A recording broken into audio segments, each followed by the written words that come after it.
Ayon kay James Worthy, huwag na munang paglaruin sina Austin Reeves at Luka Doncic.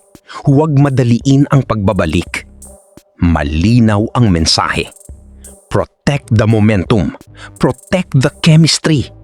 At para kay Worthy, mas mahalaga ngayon ang takbo ng team kaysa sa big names. Ano ba talaga ang ibig sabihin nito?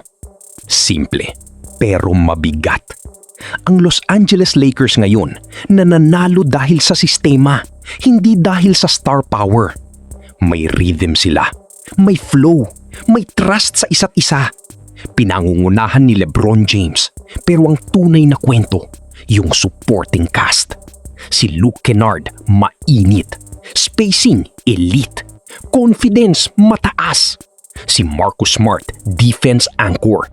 Pressure sa ball handler, walang pahinga. Si Rui Hachimura, steady. Mid-range, automatic. At si DeAndre Ayton, present sa loob, ramdam. Ito yung dahilan kung bakit sila lamang sa series kontra Houston Rockets. Ngayon, isipin mo, ibabalik mo agad si Reeves, ibabalik mo agad si Luka.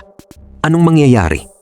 Possession changes, touches change, roles change, at pinakadelikado, tempo changes.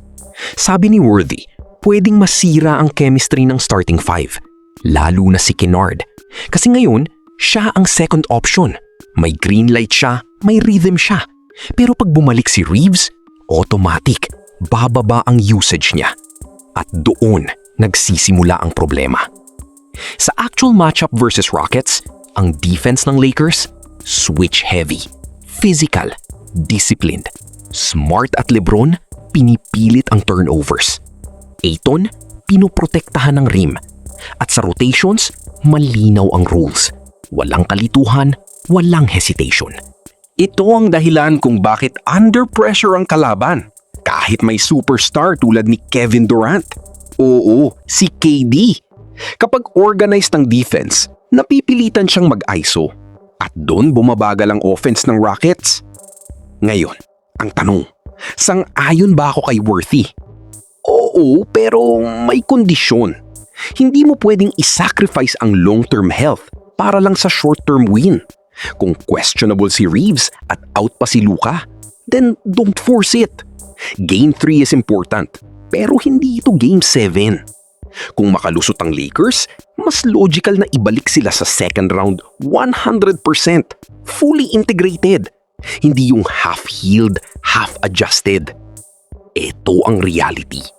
Minsan, ang pinakamalaking risk ay hindi ang pagkawala ng star, kundi ang pagkawala ng sistema.